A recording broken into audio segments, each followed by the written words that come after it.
오늘 본문 말씀 창세기 39장 1절부터 6절 말씀 우리 한 절씩 교독하도록 하겠습니다. 요셉이 이끌려 애굽에 내려가매 바로의 신하 친위대장 애굽 사람 보디발이 그를 그리로 데려간 이스마엘 사람의 손에서 요셉을 사니라.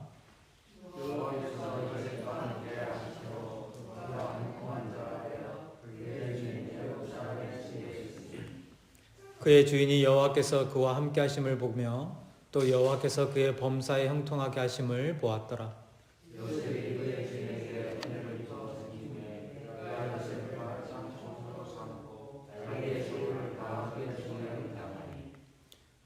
그가 요셉에게 자기의 집과 그의 모든 소유물을 주관하게 한 때부터 여호와께서 요셉을 위하여 그 애굽 사람의 집에 복을 내리심으로 여호와의 복이 그의 집과 밭에 있는 모든 소유에 미친지라.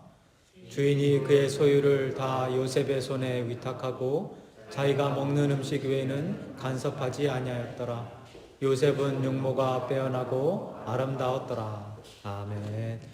오늘 하성존 목사님께서 하나님의 보내심을 받은 사명자라는 제목으로 말씀 전해주시겠습니다.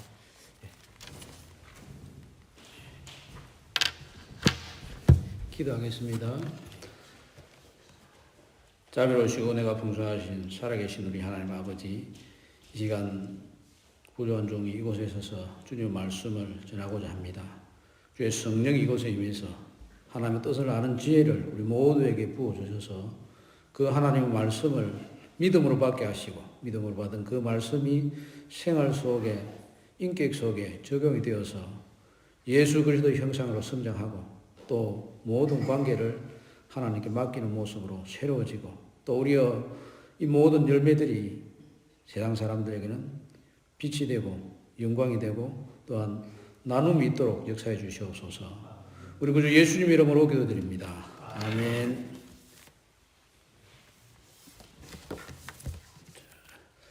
제가 한국식으로 하겠습니다. 함께 인사 나눕시다. 옆에 분하고 주님 이름으로 사랑합니다. 주님 이름으로 사랑합니다. 주님 이름으로 축복합니다. 네, 주의 사랑으로 사랑합니다. 주님 이름으로 축복합니다. 예, 감사합니다. 설교 준비하면서 이제 제가 남가죽 교회 성도는 우리 강 장로님하고 권사님하고 두 분 얼굴을 뵌 적이 있고 목사님하고는 이제 카톡으로 통화는 자주 하고 이렇게 하지만은 실제 대면에서 본 적이 없습니다. 그래서 설교를 준비하는데 이건 아무것도 모르고 설교를 내가 우리 한국에서 하는 식으로 하는 거는 이건 좀 그 상황하고 말씀하고 맞지 않겠다 해서 본문만 정해놓고 여기 와서 성도들을 보고 또 여러 상황들을 내가 알 수 있는 수준에서 만난 다음에 설교를 준비해야 되겠다 하는 생각을 갖고 와서 이제 본문만 가지고 또 여러분을 보고 여러분을 통해서 성경 본문을 다시 봤습니다. 그러면서 이렇게 하는 것이 하나님 뜻이겠구나 하고 그 말씀을 내 나름대로 정리를 해봤습니다. 이 요셉을 보면은 이 성경은 이민자들의 역사입니다. 이민한 사람들을 주인공으로 삼아가지고 하나님께서 일하시는 것을 보여주시는 것이 성경입니다. 그렇게 이해를 할 수 있습니다. 자, 요셉 보십시오. 자기가 가고 싶어서 간 건 아니지 않습니까? 그렇지만 이민을 떠나는 사람들이 떠나는 그 이유가 다양하겠지만은 원해서 떠나는 사람도 있고 원하지 않아서 떠나는 사람도 있습니다. 그런데 주인공은 떠나지 않은 야곱과 그 형제 11사람이 아니고 떠난 사람 요셉 이 사람이 주인공이에요. 자, 모세 보십시오. 모세가 애굽에서 왕실에 있었지 않습니까? 그래가지고 이민을 어디로 갔냐 하면은 미디안 강요로 이민을 갔어요. 이민을 갔던 모세가 지도자가 되어서 돌아왔습니다. 그 남아있던 그 고센 땅에 있던 사람 중에 지도자가 나온 게 아니고 이민을 갔던 사람이 지도자가 되어서 돌아왔습니다. 아브라함 보십시오. 아브라함이 처음에 자기 살던 곳이 가나안 땅이 아닙니다. 처음에는 갈대우르에 있다가 하란에 갔다가 이민 갔다가 이게 이제 아브라함이에요. 다음에 다니엘 보니 다니엘. 우리 아까 목사님 아드님이 다니엘이라고 했죠. 다니엘도 역시 이민 간 사람이에요. 물론 우리가 뭐 노예로 끌려갔다 혹은 뭐 아주 머리가 똑똑하고 뛰어난 사람이니까 바벨론을 위해서 차출되어 갔다. 이랬던 저랬던 이민 간 건 틀림없습니다. 그 이민을 갔던 다니엘이 주인공이에요. 에스더도 마찬가지고. 바울도 역시 그렇지 않습니까? 선교하러 갈 때, 자기가 볼 출신은 다소 출신인데, 다소에서 자기가 무슨 활동을 했다는 별로 나타나지 않습니다. 예루살렘에 갔다가, 하여튼, 노매드, 유목민 문화를 하는데, 그거는 일반화시키기 힘들고, 사실 이민 문화입니다. 이민 문화. 이민을 갔던 사람들이 거기서 여러 가지 모습을 경험하면서 하나님께서 그걸 통해서 지도자로 성숙할 수 있는 모든 것을 거기서 길러냈습니다. 그래서 이민을 갔다 하는 것이 하나님을 아는 데 있어서는 굉장히 중요한 요건입니다. 애굽 땅하고 가나안 땅의 차이가 뭐냐? 애굽 땅은 농사짓기 좋은 정착민들이 사는 땅입니다. 근데 거기는 뭐가 많느냐면 우상이 많습니다. 물을 대야 그래 농사가 될 거 아닙니까? 나일강에 있는 물을 그대로 흘러보내가지고 농사 되지 않으니까 그 물을 이용해야 되죠. 치산요수, 치산치수 이게 돼야 지금 농사가 되지 않습니까? 그러니까 농사를 짓기 위해서는 노예들을 이용해서 많은 사람, 노예 노동자들을 많이 끌어들여야 됩니다. 그러다 보니 이 농사 짓는 데는 보이지 않게 계급의 차별이 생깁니다. 농소를 가지고 있는 사람하고 일을 시키는 사람하고 일을 해야만 살 수 있는 사람하고 이렇게 층이 갈라졌습니다. 그렇지만은 이민자들 사이에서는 층을 나누는 게 쉽지가 않습니다. 기득권이라는 거 별로 없기 때문에. 그래서 하나님을 섬기는 사람은 이민한 사람들이 중요합니다. 그리고 하나님은 다윗이 성전을 지으려고 할 때 내가 언제 어느 누구에게 내 집을 지어달라고 한 적이 있나? 그렇게 하나님께서 다시 물었습니다. 네가 나를 위해서 집을 짓는 게 아니고 내가 너희들 집을 짓는다. 나는 장막에 있으면서 이스라엘 백성들이 다니는데 똑같이 늘 같이 다니는 것을 기뻐하는 그런 하나님이다 하고 자기 자신을 그리 소개했습니다. 이민하러 다니는데 늘 같이 다니는 이걸 기뻐하지 이 건물 지어놓고 이 속에 하나님 계십니다. 그거 하나님 원하시지 않다. 그 모습이 원한다고 해서 성막을 딱 지어놨더니 성막을 성전으로 바꿔서 솔로몬이 지어놨더니 하나님이 그거 싹 다 부수고 바벨론 포로로 싹 끌고 왔습니다.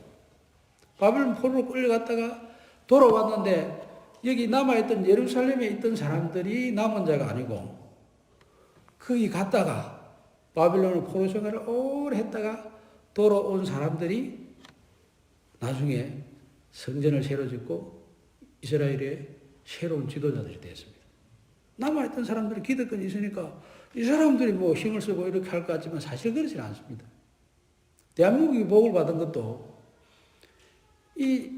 이승만 대통령이 미국에 이민이라고 하면 할 수 있고 안 그러면 안 할 수는 있는데 미국에 이민 왔다가 한국에 돌아와서 초대 대통령이 됐거든요.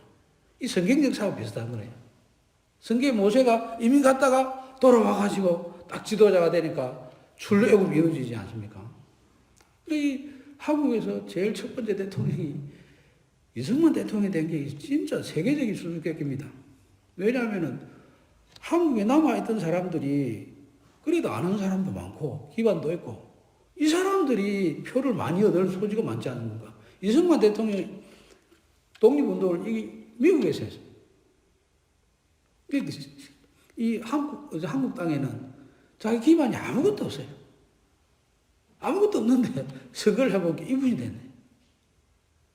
그러니까 이분이 역사에서 이렇다 저렇다 하지만 그래도 기도하는 기독교인 대통령 아닙니까? 그리고 처음 헌법 만들 때 이 목사님 세워가지고 기도하고 이 나라 시작하자. 그거 미국에서 배운 게 아니고 예수님한테 배운 겁니다, 그게. 그러니까 대한민국이 지금 이렇게 선 배경에는 세상 역사에서는 뭐 우리를 별로 좋게 생각 안 하지만 실제 내막을 들여다보면 이민하는 이 성경의 역사가 맥락이 같은 면이 분명히 있습니다. 그렇기 때문에 여기 계신 우리 성도님들도 목사님을 비롯해서 참 이민을 왔다 하는 것은 여러 가지 사정이 있었겠지만은 사실 굉장히 성경적으로 우리 하나님께서 쓰시려고 하는 큰 뜻이 있어서 이곳에 보낸 것이 틀림없다.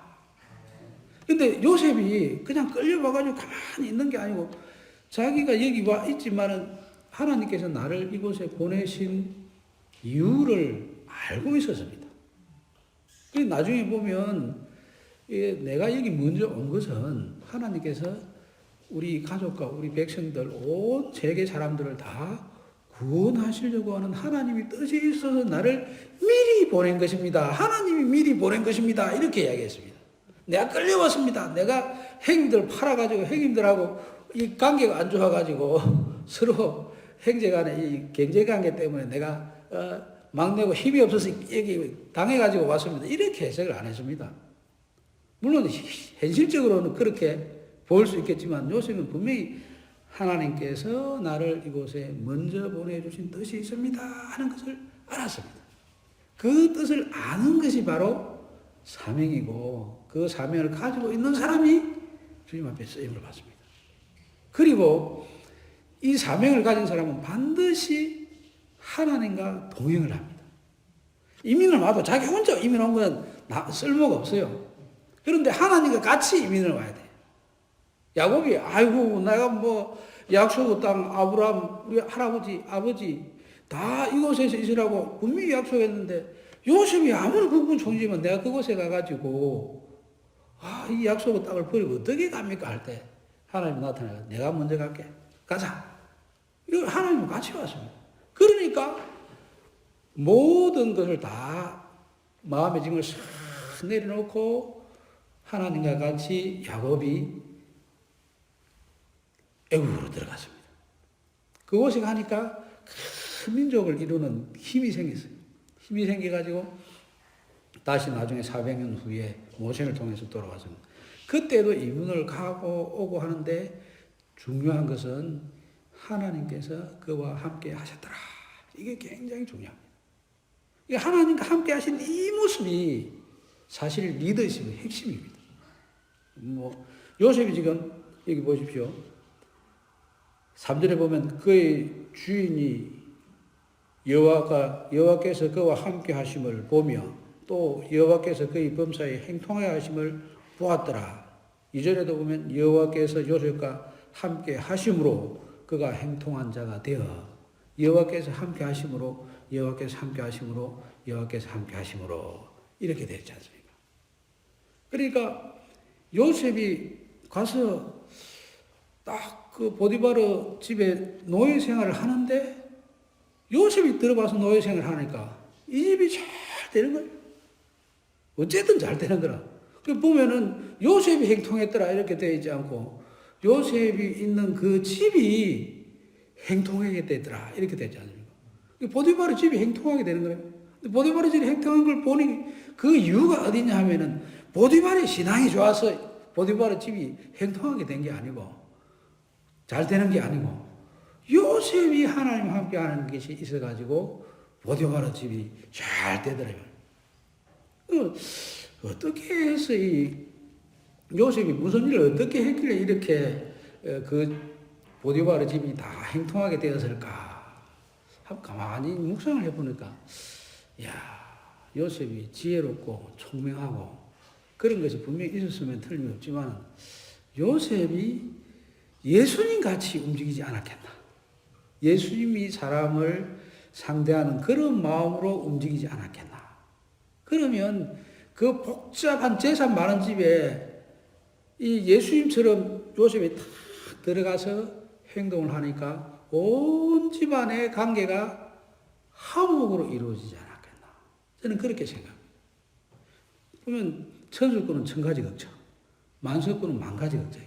그 걱정이 어디에서 나옵니까? 사람 때문에 나옵니다.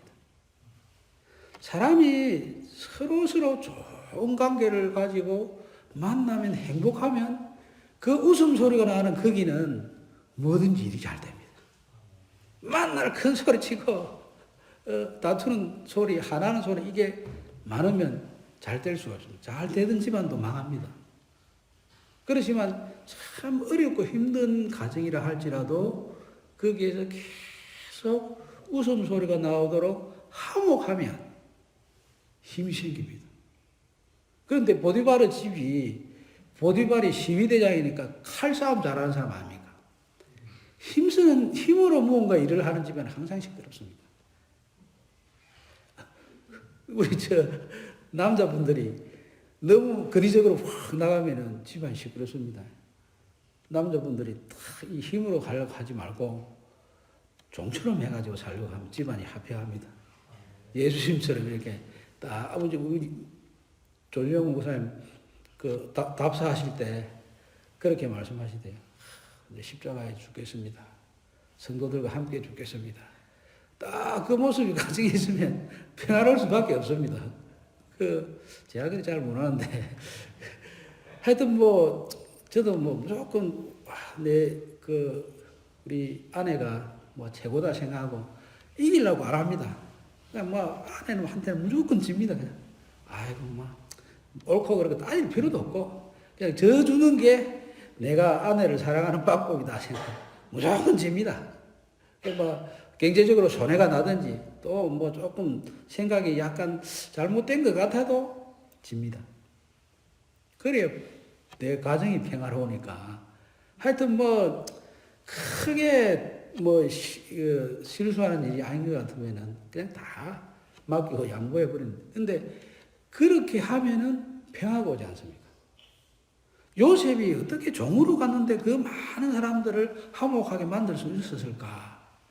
근데 하나님 섬기는 사람은 하나님을 모시고 있기 때문에 특별한 내적인 힘을 가지고 있습니다.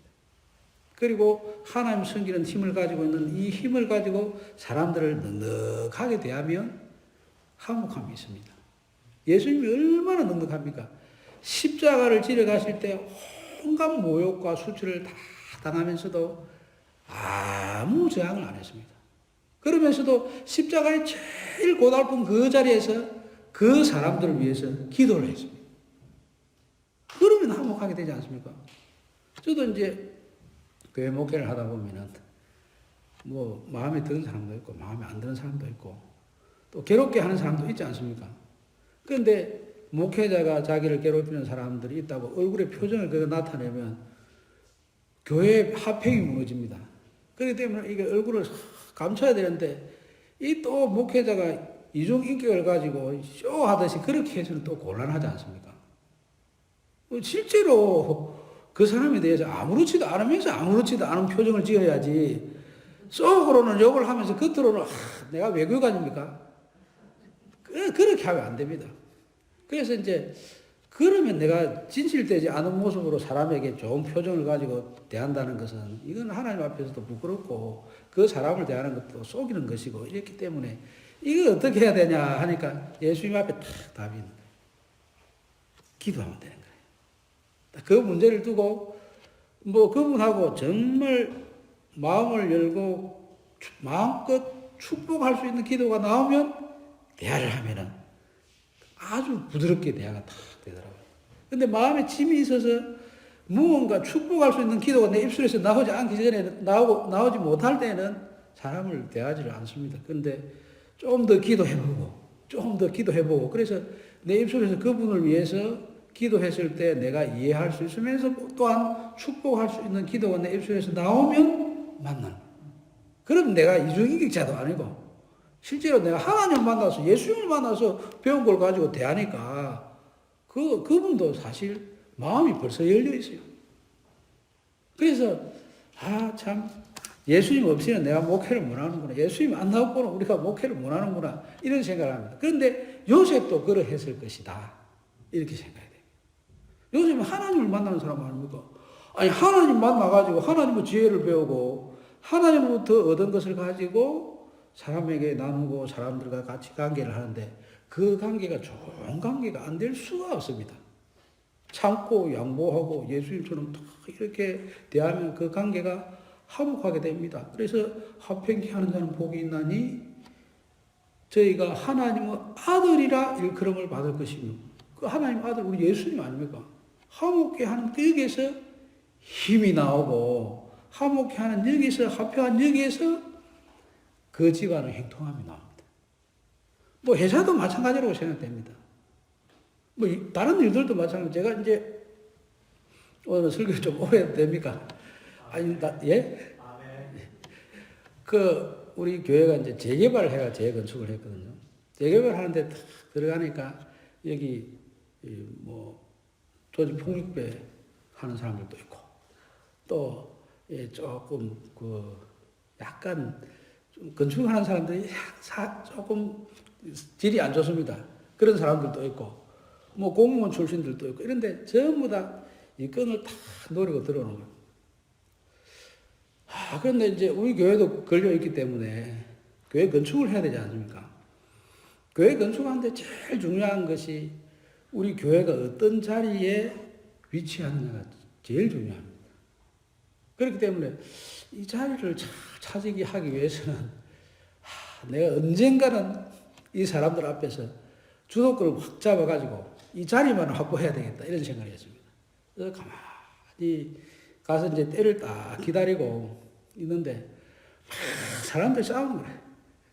서로 이제 이건이 있으니까 자리를 놓고 싸우는 거래. 그래서 뭐 아이고 화목해 하시는 우리 예수님이시고 내가 우리 예수님 닮아서 화목해 하는 직분을 가지고 있으니까 내가 할 수 있는 일이 있겠구나 해서 싸우는데 나가가지고 내가 아주 참으시라고 하면서 이제 조용하라 하고 이게 이래는 순서가 있다. 무조건 뭐 누가 부정했니 누가 나쁜 짓 했니 이렇게 하지 말고 진상조사위원회를 만들자. 이 진짜 그런지 안 그런지 확실하게 알아보고 정하자.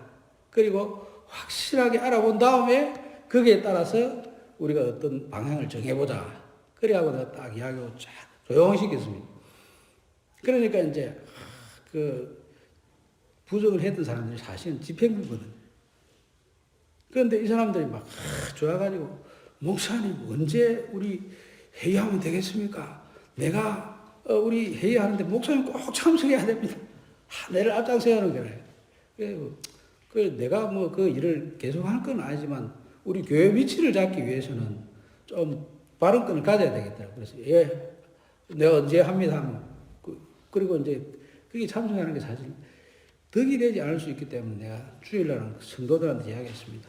우리 교회 위치를 정하고 교회당을 위해서 거기 가서 내가 조금 활동을 해야 되겠는데 성도들이 허락하면 내가 활동하겠습니다. 이러니까 다 손을 들어가 목사님 활동하십시오. 목회라 생각하고 활동해도 괜찮습니다. 이렇게 말씀하시더라고요. 그래서 이제 그 가서 이제 그 일을 하는데 그 처음에 제일 그 중요한 게 뭐냐면 이 법을 잡는 게 참 중요합니다. 제일 처음 정관을 만들 때 정관을 만드는 그 주도권을 잡는 게 참 중요합니다. 근데 이제 공중에서 평생 계시던 분이 자기가 뭐 법을 잘한다고 딱 정관을 가지고 와가지고 착 펼치고 자기가 뭐 내가 잘하니까 한다고 이러더라고요. 근데 그게 그보다 넘기면 주도권이 그 사람한테 넘는 거 같거든요. 그 법을 잡고 자기가 흔드는데 누가 따라갑니까? 그래서 뭐 주변에 있는 뭐 조합장이나 다른 사람은 대응을 못 꼼짝하고 있다. 그래서 내가 법안을 이렇게 쭉 보다가 제가 뭐 그 법을 잘 모릅니다. 그런데 교회에서 보면 이제 해칭을 만들 때 뭐 1조, 2조, 3조, 4조 다 이게 원칙이 딱 있지 않습니까? 그게 딱 생각나더라고요. 그래서 아니 법을 만드는 거는 원칙이 있다. 자 봐라 1조, 2조, 3조 제일 첫 번째 목적 그러면 제 1조 가로치고 목적 해놓고 목적을 써야 될 거 아니에요. 여기 자 목적이나 표시가 어딨냐 제일 기본도 안 되네. 제가 하겠습니다. 그래가지고 제 법 모릅니다. 그런데 1조, 2조 그 교회에서 해칭 만들 때 보면 그걸 가지고 그렇게 이야기하니까 이 사람 꼼짝을 못 하더라고요. 그러면 됐지 뭐. 그래가지고 이제 그 법 만드는 걸 이제 정리를 하고 그래서 이제 나중에 이제 그 설계할 때 되니까 그 조합에서 제일 책임자가 내한테 전화가 와가지고 목사님 교회 위치 어떻게 하면 됩니까? 목사님 원하는 대로 해주겠습니다. 그런데 이게 이 안심이 안 되는 게 설계하는 사람들 설계 나름이거든요. 그래서 이제 교회 설계를 한 업체를 선정할 때 딱 왔습니다. 그런데 이 벌써 이제 그 뭐 자기들 위치 정하고 설계하는 사람들이 내부적으로는 다 이래 정리가 되어 있는 상태입니다. 딱 들어왔는데 내가 우리한테 저한테 도와달라고 그 사람들이 부탁을 하더라고요. 설계 사무실에서. 그리고 와서 물어봤더니 교회는 어떻게 하려고요? 제 생각은 뭐 교회밖에는 별다른 관심이 없는 거 아닙니까? 교회 어떻게 하겠습니까? 그러니까 한 사람은 말 대답을 안 해요. 그러면 그 교회에 대한 생각도 없으면서 내한테 도와달라고 하요. 알겠습니다. 가시라고 하고. 또 한 사람 왔길래 이제 교회 어떻게 하시려면 교회 위치 제가 확실히 정해주겠습니다. 정말 그렇습니까? 그러니까 분명히 하겠습니다. 이러더라고요. 그래서 이제 또 교회 분명히 이제 설계해 주겠다는 그 업체가 되도록 해야 될 거 아닙니까? 근데 이 업체가 덜러리로 들어왔어요. 설계 업체가 있고 덜러리를 세워가 들어오면 되거든요. 그래서 이거 어떻게 하나. 그냥 밤새도록 기도하면서 이제 양쪽에서 나는 홍보 족제를 딱 연구를 해가지고 이렇게 하면 되겠구나 하는 방법이 딱 나오더라고요. 이제 그 당시 이제 누군가 이름 잘 생각 안 나네. 이 치료제, 유전자 치료 해가지고 서울농대에서 나온 그 교수가 엉터리로 발표해가지고 그래야 난리가 난 적이 있지 않습니까? 그때 딱 그런 일이 있었기 때문에 그 과학 잡지 중에도 뭐 무슨 잡지에 논문이 실리면은 인정을 받는 그런 잡지가 있듯이 이게 이제 건축 업계에도 그런 잡지가 있거든요. 그런 잡지가 있는데 그런 잡지에서 상을 받은 흔적이 우리 교회를 설계해 주겠다는 업체는 있고 이쪽에는 없고 그렇더라고요. 그래서 물어봤지 이제 양쪽에 제가 편견 없이 질문을 하겠습니다. 다른 분들이 또 이제 연세가 드신 분들에 대해서 잘 모르더라고요. 그래서 이 또 뭐 업체 사람들은 이게 아주 슬라이드 이런 거를 PPT 파워포인트 준비를 잘 해가지고 말도 아주 어나운서처럼 참 유창하게 하는 사람 가지고 브리핑을 쫙 하는데 사람들이 다 녹는 거예요. 그래서 제가 그랬지. 말 잘하는 거하고 이 설계 제대로 하는 거하고 같은 거 아닙니다. 착각하면 곤란합니다. 진짜 설계를 잘하는지 못하는지 우리가 그거 알기 위해서 여기 모였으니까 내가 질문하겠습니다. 그 앞에 뭐 말 잘하는 거는 우리 상관 안 합니다. 여러분도 그 상관하시면 안 되고 머리 흔들리면 안 됩니다. 말 잘하는 거에. 그래서 그러면 건축업계에서 제일 유명한 잡지가 뭐냐 물어보니까 자기들끼리는 알더라고요. 거기에 설계를 잘해가지고 시상을 받았든지 뭐 했던 그런 내역이 있느냐 물어보니까 이거 꼼짝을 못하고 벌벌벌벌 매는 거라. 쩔쩔매니까 시상이 없는 걸 내가 확인하고 물었으니까. 그래서 이제 이 사람들 말을 알겠습니다. 그 다음에 이제 하는데 이 사람들은 또 덜러리로 왔으니까 대충 준비했을 거 아닙니까? 이게 지금 제대로 설명이 안 되는 거예요. 그래서 똑같이 여러분 뭐 이 말 못한다고 설계 못하는 거 아니다. 여러분 그 과학자들 말 잘하는 사람이 있더나 기술자들이 말 잘하는 기술자는 아니니까 그거 상관하지 마시고 아주 제가 묻는 질문에 어떻게 답하는지 자세히 들으시라고. 그래가지고 똑같은 질문을 했죠. 이제 어떤 잡지에 당신들의 심리적이나 자기들은 요거 하고 대개를 이야기하는 거예요. 알겠습니까? 그래서 딱 투표를 하니까 덜리리를 온 이쪽이 돼야 돼. 그래가지고 우리 교회 그분들이 확실하게 이렇게 딱 위치를 정해주더라고요. 그래서 양쪽 그 아파트 단지 딱 중간에 이제 우리 교회가 설계가 되고 뿐만 아니라 이제 아파트 쪽에 있으면은 소음 문제가 심각합니다. 그런데 이 소음 문제가 걸리지 않도록 거리도 딱 띄어가지고 이렇게 해주시더라고요. 그래서 그것도 가만히 이제 생각을 해보면 이 하나님께서 나를 세우셨다. 나는 하나님이 배경에 있는 사람이다. 이게 그 사람들에게 당당히 설 수 있는 힘입니다. 그분들은 뒤에 회사가 있습니다. 회사가. 뭐 회사가 있어가지고 회사 힘으로 이렇게 움직이지만 사실 내 개인이 회사를 어떻게 이길 수 있습니까? 그렇지만은 나는 너희 회사 5개, 6개 모여 있어도 내 배경은 하나님이다. 딱 이렇게 했어요. 그리고 그 아파트 그 일하러 오는 분들에게 당당하게 이야기했습니다. 자, 이 큰 공사를 하는데 하나님 도움 없이 너 할 수 있나? 뭐 사람 기술도 좋지만 하나님 도움 없이는 이 아파트 안 됩니다. 그래 하고 이제 하나님 도움 절대적으로 필요하니까 제가 기도하고 아파트 짓도록 합시다. 그렇게 이야기했습니다. 그러니까 뭐 사람들이 겁을 내더라고요. 말을 함부로 못 하시더라고요. 그래서 이제 일단 그 사람들을 제압을 했지 않습니까? 그렇다고 뭐 이게 좋은 것도 아닙니다. 나중에 가니까 아이고 목사님이 이렇게 이야기합니다. 내 이름을 팔아가지고 사기를 치는 사람이 있더라니까. 아 그래서 아이고 이제 여기 더 이상 있어서는 안 되겠구나. 손을 떼야 되겠다고 그 기회가 딱 봐가지고 손 떼고 나왔습니다. 왜냐면 내 이름 팔아가지고 뭐 업체 선정하려고 이렇게 딸들은 어떻게 합니까? 참. 근데 이제 딱 한 가지 그 제가 이제 시골에 있을 때 굉장히 어렵게 산 친구가 있었습니다.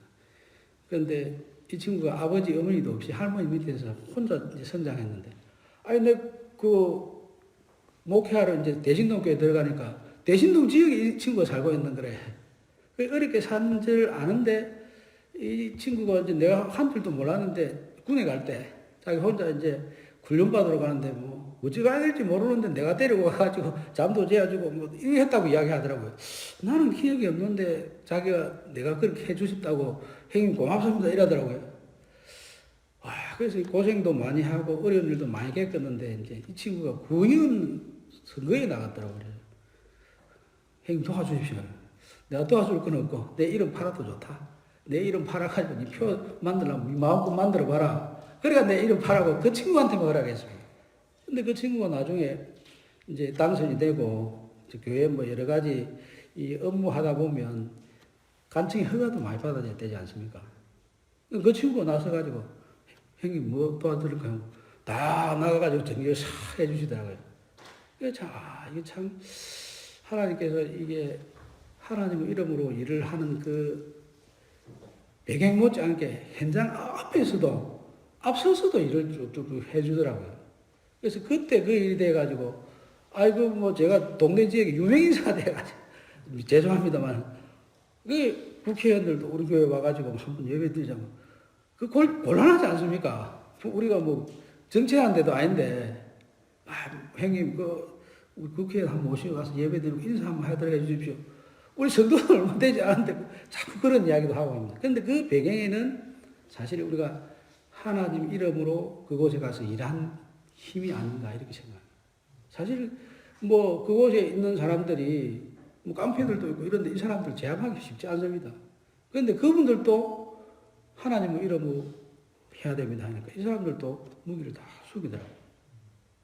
그래서 요셉도 하나님의 이름을 걸고 하나님의 이름에 합당하게 담대할 때는 담대하고 숙일 때는 숙이고 이렇게 했지 않겠나 하는 생각이 듭니다. 그래서 이 사람을 관계를 제대로 하는 데는 관계의 암덩어리가 되는 것들은 제거해야 되고 용감하게 제거해야 되고 또 이걸 세워가지고 잘 북돋아질 높여줘야 될 것은 잘 붙잡아야 되지 않습니까? 그 일을 요셉이 잘했다 이렇게 볼 수 있겠습니다. 그 다음에 이제 요셉이 화목해 했을 뿐 아니라 화목해 하는 이것이 이제 여러 모습으로 큰 변화를 주었겠지만 또 실질적인 영적인 이 장사건은 요셉에게 있지 않았겠나. 창세기 쭉 나가다 보면 요셉 이야기가 계속 나옵니다. 뒤에 뭐 유다가 물론 왕권을 가지고 이어갔지만은 이 영적으로는 이 요셉이 장자권을 가지고 있지 않나 하는 이것이 바로 이제 사명감이라고 생각합니다.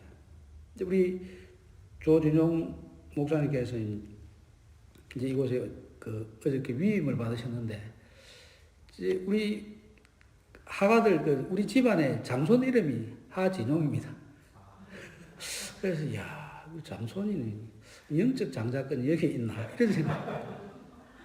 근데 이제 그 장손이 저보다 나이가 훨씬 많거든요. 그러니까 조카님 이렇게 말을 높이고 거기도 이제 삼촌이라고 말을 높이고 그렇게 하는데 그분이 이제 남의 그 농협에 3번을 농협장을 했습니다. 선거를 해가지고 하는데 이 참 그게 이제 그거는 장자인데 교회를 안 다녀요. 교회를 안 다니는데 이분이 그 이상하게 사람들 말로는 운이 좋아가지고 3번 했다 하더라고. 2번 하기도 힘들거든요. 그래서 야 이게 운이 좋다는 이야기는 우리식으로 이야기하면 하나님의 인정을 받고 하나님께서 사용하셨다 그런 거 아닙니까? 그래서 요셉도 하나님 사용하셨지만 또 우리 조진용 목사님도 장자권 이름을 가지고 있으니 틀림없이 이 남가주교회를 통해서 우리 조 목사님 사역하시고 그래서 이 인근 지역의 장자 역할을 하지 않겠나. 그 야곱 온 가족들이 요셉 때문에 다 애굽에 들어와서 살았습니다. 그 가족만 산 게 아니고 요셉이 총리가 되니까 온 지역 사람들을 다 돌아봤습니다. 뭐 이스라엘 사람들뿐 아니라 애굽 사람들뿐 아니라 주변에 있는 다른 민족들까지 싹 다 끌어안고 다 살폈습니다. 그게 장자거든요. 우리 집안 식구들만 잘 챙겨가지고 그거 되겠습니까? 그러니까 우리 목사님이 장자권 역할을 하면은 아마 이 캘리포니아 지역 전체 또 더 나아가서 한국과도 좋은 영향력을 미치지 않겠나 이렇게 생각이 됩니다. 그리고 이제 우리 교회가 사실 그 주상수 목사님이 계실 때 이제 우리 교회당을 앞에 건축을 했습니다. 건축을 하고 2018년도 6월 13일 날 이제 입당 예배를 드렸는데 이제 우리가 주상수 목사님 뒤를 이어서 교회당을 새로 딱 건축해가지고 출발을 하고 이제 그 중간 기간이 있었지만 이제 여기서는 우리 조준용 목사님이 위임 목사가 되고 이렇게 양쪽에서 다 되는데 건물 세우는 게 좋을까? 사람 세우는 게 좋을까? 사람 세우는 게 더 크지. 안 그렇습니까? 사람보다 건물보다 사람 아니겠습니까? 그래서 야 여기는 더 좋은 일이 있구나 이런 생각이 듭니다. 아니 뭐 교회당 건축하는 거는 건축해놔도 지금 빚이 있어가지고 그 해나가면 되긴 되지만 교회당 건축하는 이것도 참 주목사님이 계셔가지고 밑바탕이 되었고 그 바탕 위에 또 우리가 새로운 교회당을 얻게 되었으니까 참 복이고 여기 또 우리 조준영 목사님 와서 위임식하니까 얼마나 복인지 모릅니다. 이 복이라고 생각할 수밖에 없는 게 보통 재개발을 하면은 교회는 골치 아파가지고 떼내고 교회 없는 데도 재개발을 하려고 합니다. 그런데 이제 주 목사님이 어디다 교회 근처에 있냐면 골목 안에다가 교회를 딱 세워놓으니까 차도 못 들어가고 하고 좀 길가에다 세워놨으면 차도 들어가고 좋을 텐데 늘 그랬는데 재개발을 하니까 길가에 있는 교회는 빼버리는 거예요. 그런데 뺄 수가 없는 거야. 뭐 주택 한가운데 높은 데 가서 교회를 세워놓으니까 골목길 안에 있으니까 뺄 수가 있습니까? 못 빼잖아요. 그러니까 결국 교회당을 건축할 수 있는 종교부지를 줄 수밖에 없는 거예요. 그래서 이분들이 그럼 왜 그 안에다가 그 언덕 위에다가 교회당을 세웠을까? 예수님 오시면 빨리 만나려고. 그 정말로 사상이 있어서 그랬습니다.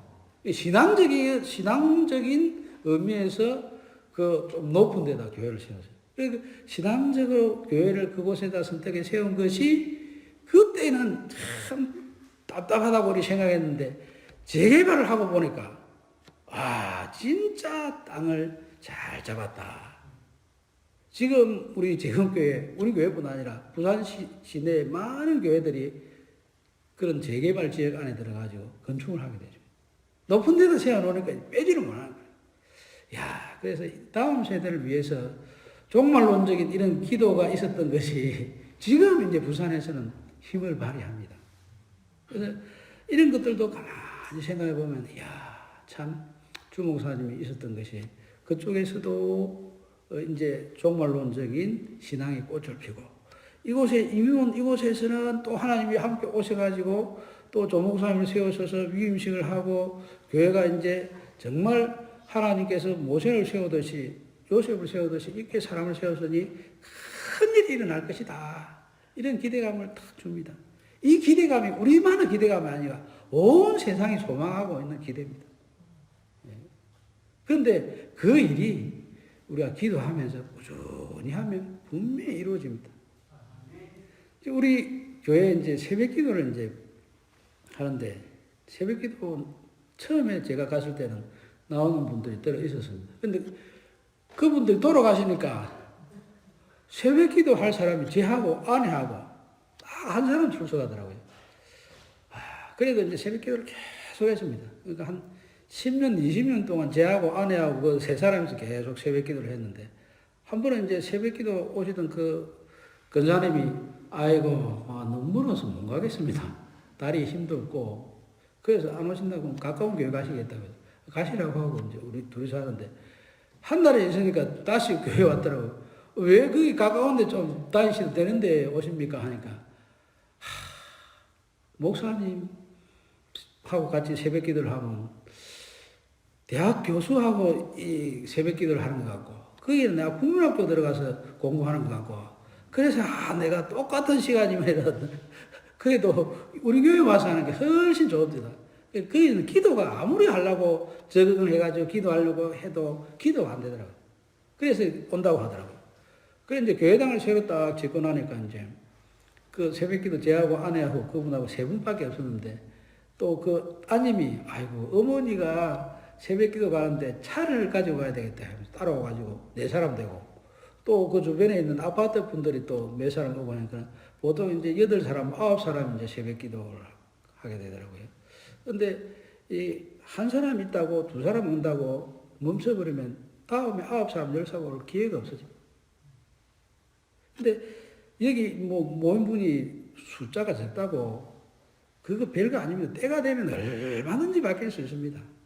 뭐 여기 있는 분이 지금 한 사람이 1000을 이루고 이렇게 성경에 약속을 했는데, 한 분이 1000을 이룰 수 있는 힘을 분명히 가지고 있거든요. 그리고 뭐 모세가 80세에 지금 하나님 부름을 받아서 했다 아닙니까? 그런 걸 생각해 보면, 아이고, 내가 힘이 없고 뭐 병들어 있는데 무슨, 아니, 모세를 생각해 보십시오. 그리고 교회가 되는 데는 어느 교회냐 하면은 아주 우리 조 목사님 같이 약한 사람을, 어려운 사람을 기이 생각하는 그게 됩니다. 나중에 하나님 역사하셔야 교회가 되거든요. 근데 어떤 분 그 교회 부흥한 이야기를 들어보니까 처음에 이제 장애인이 한 사람 딱 들어가서, 그래서 그분을 딱 보니까 교회도 작은데 저분한테 정성 쏟아가지고 무슨 힘이 있겠나.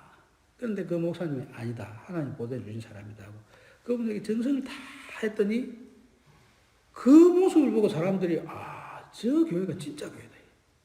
저 어렵고 약한 사람을 저렇게 예수님의 마음으로 케어하는 저 교회는 정말 하나님이 살아있는 예수님이 계신 교회다. 그래, 그 교회가 그 장애인 한 사람 들어오는 것 때문에 부흥을 시작했다.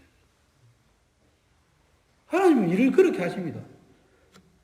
우리 집안도 이제 하가들 집안인데, 제 할아버지는 이제 공부를 좀 많이 하셨어요. 일본에서 공부를 하고 들어오신 분인데, 다 우리 집안 사람들은 뭐 열심히 공부를 하고 했는데, 제 아버지는 이제 7살 때 눈을 장애를 입어가지고 앞을 못 보셨어요.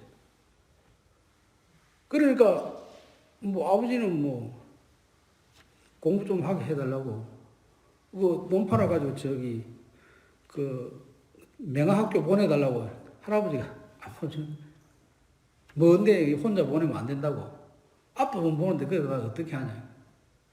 그래서 이제 뭐 이것도 해보고 저것도 해보고 그러다 24살 때 돼가지고 이제 교회에 전도가 왔더랍니다. 아무도 뭐 앞에 맹인들은 앞을 못 보는 사람은 보면은 재수 없다고 근처도 안 갑니다.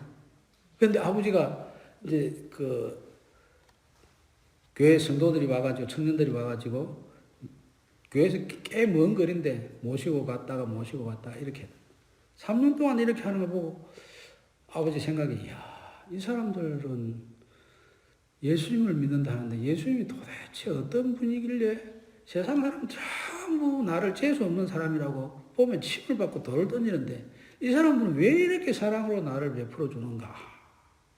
그리 생각하고, 예수님이 이런 분이구나 하고 예수님을 만났다. 그래가지고 우리 아버지가 이제 명인이니까 장가를 못 가지 않습니까? 우리 어머니는 또 아주 어려운 집안인데 우리 아버지를 보고 이제 결혼을 했는데 글을 이제 잘 모릅니다. 근데 이제 어머니가 들어오시면서 할아버지에게 약속하기를, 할아버지에게 예수 믿는 일에 대해서는 절대로 어떤 간섭도 하지 말라. 우상숭배는 일절 참석 안 한다. 그 약속을 확실히 하고 이제 들어오셔가지고 이제 그렇게 하는데, 이제 아버지가 뭐 앞을 못 보니까 내한테 글을 가르칠 수도 없고, 어머니도 글을 모르니까 글을 가르치지 못하고. 근데 아버지가 이제 글은 모르지만 이게 7살 되기 전까지 수학하고 맹신보안까지 이제 공부를 했다 하더라고요. 천자문을 떼고. 그러니까 이제 한문은 이제 어느 정도 알고, 그리고 이제 이 계산하는 이런 걸 잘 하시더라고요. 그러니까 어릴 때 이제 공부는 못 가르치니까 하나 더하기 하나가 얼마냐, 뭐 이렇게 하고 계속 이제 엮어 가시면서 몇 개 이래 그 계산하라고 이렇게 하니까 글자는 모르는데 이제 수적인 개념은 빨리 태인 것 같아요. 그래서 이제 이게 뭐 글자를 가르치는 사람이 없으니까 몰라가지고 1학년 때, 2학년 때 시험 좀 받아쓰기 하면 받아쓰기 안 되지 않습니까? 근데 이제 교회를 가니까 그 아동부 있어가지고 요절을 써가지고 외우면 뭐 점수 매겨가지고 공책 주고 이렇게 했지 않습니까? 그래서 가만히 보니까 아이고 우리 형님들 뭐 누님들이 보면 외우는데 몇 번 외우는 거 쭉 듣고 있으니까 저절로 머릿속에 외워지더라고요. 그래서 제일 마지막에 내가 가서 쫙 외워지 그러고 주고 그거 보고 이제 내 외운 거 보고 그 우리 형님들하고 그 교회 누님들하고 글 쓴 걸 이렇게 보고 그래 가지고 글자를 제가 배웠습니다. 그래 참 이제 교회 갈 때 이제 뭐 4학년 5학년 되면 이제 아버지 손을 잡고 이제 교회 가는데 이 사람들이 막 짝대기를 가지고 뒤집기도 하고 침을 뱉기도 하고 또 돌을 던지기도 하고 이렇게 하더라고요. 늘 그렇게 하니까 뭐 별일 아니라고 생각하고 지나갔는데 한 번을 보니까 우리 반 아이인데 내 같은 반 아이인데 우리 아버지하고 내보고 돌 던지더라고요. 와 그걸 보고는 야 어떻게 저럴 수가 있나. 좀 그때 좀 충격이 오네요. 뭐 다른 사람들이 그렇게 할 때는 괜찮은데 우리만 아가 돌 던지고 짝대기를 하고 뭐 이러니까 이게 뭐 시골에는 이제 그 명인이 지나가면은 재수 없다고 침을 뱉습니다. 그 아버지가 뭐 데려가니까 그런 일 늘 겪는 일이니까 괜찮은데 그리고 이제 또 4년 좀 되니까 이제 반장이 명인 아들이라고 막 갈시를 하고 막 이래 하더라고요. 야 이걸 어떻게 이겨야 되나. 그래, 아이고, 막 공부를 좀 잘해야 되겠다 싶습니다. 그래, 이제 아버지가 가르쳐 준 것 중에 이제 숫자 개념이 강하니까, 다른 건 못 해도 이제 하여튼 산수는 그때 잘했던 것 같아요. 그래, 이제 4학년, 2학년, 3학년 때는 산수가 비슷합니다. 근데 5학년, 6학년 되면 산수가 어려워지지 않습니까? 수학이. 그러니까 어려워지니까 다른 사람들은 못 하는데, 아버지가 탁 먼저 개발해 준 그게 있으니까 이게 뭐 분수 나오고 소수 좀 나오고 이게 제 머리는 팍팍팍 돌아가니까 항상 이제 저는 산수는 만점, 산수하고 자연은 만점, 다른 거는 잘 몰라. 그거는 잘 몰라고. 근데 갈수록 이제 수학이 강하면 강해지지 않습니까? 이제 뭐 중학교 딱 들어가니까 이제 뭐 수학 잘하고 이러니까 뭐 다른 아들은 수학 공부하는데 시간 많이 보냅니다. 그런데 아버지가 그 어릴 때 가르친 그 조기교육 효과가 중학교까지는 가더라고요. 그래서 뭐 딱 숙제 내주면 그 자리에서 답 다 풀고 뭐. 근데 이제 집에 오니까 이제 사실 공부를 좀 하면은 공부를 해야 되지 않습니까? 열심히 해야, 노력을 해야 되는데, 우리 집에는 뭐 아버지 그 일을 못 하니까 집에 소를 키우면 이제 아침에 학교 가기 전에 풀을 해놓고 학교 가고, 학교 갔다 오면 또 풀어야 되고 이래야 되고, 공부할 시간이 이제 별로 없지 않습니까? 그러니까 뭐 학교 갈 때 단어장 들고 외우고, 올 때 단어장 들고 외우고. 근데 이제 그렇게, 평상시에는 그렇게 하면 뭐 숙제를 아무리 내도 되는데, 시험 기간이 되면 공부를 좀 해야 되지 않습니까? 몇학기라도. 근데 다른 뭐 경쟁하는 친구들은 뭐 일도 안 하고 계속 공부만 시키는데, 우리는 집에 오면 일을 해야 되니까. 그래 해도 이제 우리 아버지, 어머니가 새벽 기도를 꼭 하시니까 새벽에 딱 찬송도 듣고 일어나서 공부를 탁 어두울 때는 일을 못 하니까 그때 공부를 착 하고 이게 되니까 새벽새는 또 공부가 잘 되더라고요. 그래. 그래서 이제 그 하나님이 그 예배를 드릴 수 있는 시간을 딱 주셔가지고 그 시간부터 예배 드리고 뭐 활동을 하는 이게 이제 딱 자리를 잡다 보니까 공부하는 시간이 부족했는데 그 새벽 한 두세 시간은 늘 이제 제가 공부할 수 있는 시간으로 가져가지고 다른 경쟁자들하고 뭐 어느 정도 경쟁을 하지 않았나 이런 생각이 듭니다. 그리고 이제 고등학교를 들어가려니까 집에 뭐 돈이 있어야 고등학교를 가지. 고등학교는 이제 뭐 못 간다고 생각했지. 그런데 이제 우리 사촌형이 저 부산기계공고 가면은 거기 가면은 학비 하나도 안 듭니다. 그리고 기숙사도 있어가지고 나중에 졸업해가지고 갚으면 됩니다. 그거 보내서 그러니까 돈 안 들고 학교 갈 수 있는 학교가 거기밖에 없는 거예요. 그리고 뭐 다른 데는 뭐 인문계 가면 돈을 줘야 되고 또 외지에 뭐 좋은 고등학교 가려면 거기 가서 하숙을 하든지 하숙은 생각도 못 하고 자취 하나 해야 되는 자취도 할 수 있는 돈도 안 되고 근데 그래서 이제 제가 공고를 갔는데 가보니까 또 이게 하나도 이 제하고 좀 수준이 안 맞더라고요. 왜냐면 우리는 농사 짓는 데서 살았는데 기계공고는 기계를 배우지 않습니까? 우리 장모님도 공고를 나오셨다 했는데 이 기계를 하는 거 원리적으로 이야기하는데 도무지 정서가 안 맞고 이래서 야 고등학교를 일단 여기 와서 보내줬으니까 졸업은 하되 나름대로 좀 새로운 일을 해야 되겠다 해서 고등학교 다닐 때는 뭐 제가 그 도서관에 가가지고 책만 쫙쫙 읽었습니다. 학교 공부는 그냥 뭐 하나하나 시험 칠 때는 적당히 시험만 치고 그런데 이제 실제 사회생활을 딱 하다 보니까 고등학교 때 책 읽는 게 굉장히 도움이 많이 돼요. 도서관에 가서 그냥 뭐 있는 대로 책만 계속 읽었습니다. 그래서 사실 신앙을 제가 배운 게 그때 책을 읽으면서 배웠습니다. 그 서양에 있는 세술들을 보니까 전부 기독교 소설이에요. 뭐 하여튼 배경이 좋든 나쁘든 다 기독교 소설이더라고요. 뭐 톨스토이 이야기도 약간 지금 우리는 다르게 이야기하겠지만 그건 도스토옙이 이야기도 그렇고 뭐 이쪽에 전부 그 프랑스 이야기도 약간 그 가톨릭적인 요소가 있어도 하여튼 배경 자체는 기독교적인 거 아닙니까? 그래서 책을 쭉 읽어보니까 기독교가 이렇구나 하는 것이 그때 탁 깨우쳐지더라고요. 그래서 이제 그때 책 읽은 것이 도움이 많이 됐습니다. 제가 대학교 다닐 때는 그냥 학교 다니는 게 힘들었거든요. 왜냐하면 뭐 집에서 도우는 게 없으니까 제가 학비 벌어가지고 학교 다녀서 졸업해야 되지 않습니까? 이것도 또 뭐 중학교 다닐 때 똑같은 거예요. 그냥 가다가 지하철에 앉아가지고 책 읽고 이래가지고 시험 치고 도서관에 갈 시간이 없어요. 도서관에 가서 책을 봐야 뭐 그 시험을 치킨데 도서관에 가서 공부할 시간이 없더라고요.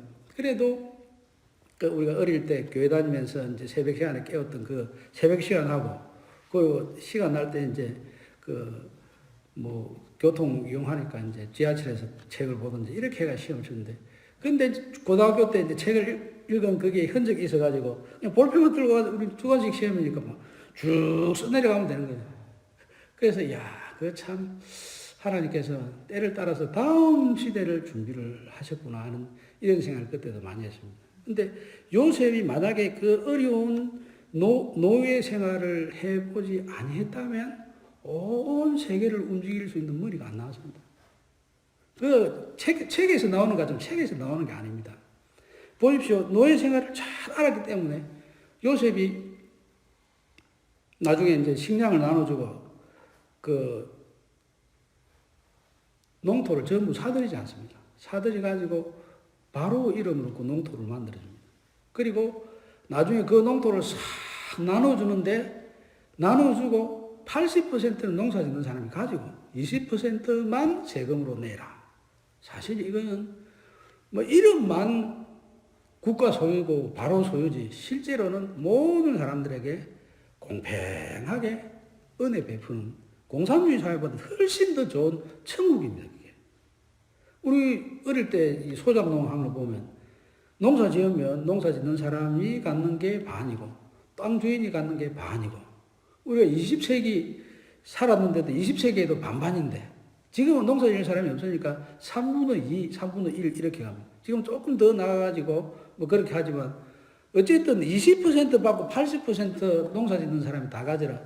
이건 정말 뭐 어마어마한 혜택입니다. 땅 다 뺏었다. 딴 거 내 이름으로 됐더니 바로 이름 되지. 무슨 상관입니까? 그 뭐 큰 집 내 이름으로 많이 있다고 해도 내가 사는 집 그 집이 중요하지 내 이름으로 많이 되어 있는 게 그게 중요한 게 아닙니다. 농사 짓는 지금 내가 농사를 지어가지고 지금 실제로 활동하는 게 중요하지 청지기로서 역할을 할 수 있는 데가 중요한 거지 소유권을 가지고 있는 게 이게 큰 게 아닙니다. 지금 우리 친구들이 이제 막 은퇴하는데 청지기로서 일할 자리가 없는 이게 큰 겁니다. 집은 뭐 아파트 큰 것도 있고 차도 좋은 것도 하고 마음대로 골프 치러 다니고 이렇게 하지만은 그거보다 더 중요한 건 자기가 가지고 있는 일이 있고 사업이 있는 게 훨씬 더 중요해요. 정직이로서 역할을 할 수 있는 그 현장이 중요한 것이지 소유권을 얼마나 가지고 있는 그 실제로 우리가 그거 들고 오면 천국 갈 겁니까? 그거 갖고 뭐 할 겁니까? 정직이로서 사역하는 그 행복이 없으면 사람은 삶의 의미가 없다. 그러니까 지금 우리 교회 성도들이 제일 행복합니다. 왜냐하면은 성도들은 은퇴를 해도 교회 사역을 마음껏 할 수 있는 장이 딱 만들어지거든요. 그래서 이제 연세 드신 분들이 부산에서 보면은 뭐 할 일이 없어가지고 왔다 갔다 하는 운동밖에 없습니다. 근데 교회 성도들은 운동도 할 수 있지만 기도 운동이 있거든요. 새벽 기도 운동은 매일 새벽에 와서 기도하고 기도하니까 또 사방팔방에서 전화가 옵니다. 야, 어머니, 아버지, 나를 위해서 이런 기도해 주십시오. 내한테 이런 일이 있습니다. 기도해 주십시오. 이렇게 하고 살아계신 어머니, 아버지에게 계속 기도 요청을 합니다. 그리고 자기는 기도하고, 야, 했는데 어떤 때 하면 그쪽에서 또 대답하기를, 거기에 기도했더니, 아이고, 어머니 기도대로 이렇게 되었습니다. 하고 또 거기서 좋은 소식이 옵니다. 이렇게 되니까 행복한 거지. 제가, 우리 이제 아버지가 지금 96세인데, 한 달에 한 번씩 이제 내려갑니다. 왜냐하면 연세가 드셨는데, 앞을 못 보는데도 지금 살아 계십니다. 근데 아버지가 이제 늘 생활할 때 그냥 다니시긴 했는데, 이게 앞을 못 보니까, 나중에 이제 96세쯤 되면 치매가 오지 않습니까? 전혀 못 보니까, 지금 아버지가 방에 있는지, 마당에 있는지, 이걸 모르시는 거예요. 근데 우리가 한 달에 한 번씩 찾아가면, 자식들이 찾아가면, 그게 힘이 되는 거예요. 왜냐하면 다른 주변에 있는 사람들은 1년 가도 한 번도 안 찾아오는 사람이 많거든요. 그런데 우리가 한 달에 한 번씩 찾아가니까 아버지, 어머니가 행복한 거예요. 그래서, 이거 참, 한 번씩 만나 찾아뵙는 것이 작은 일이 아니구나. 아버지, 어머니에게는 큰 행복이구나. 그래서 우리 교회 성도들도 역시 마찬가지입니다. 소식이 왔다 갔다 하는 것도 중요한데 그 소식 내용도 기도해 주십시오. 기도했더니 이렇게 응답이 나왔습니다. 하나님 소식 아닙니까? 그게 하늘에서 내려오는 아름답고 기쁜 소식 아닙니까?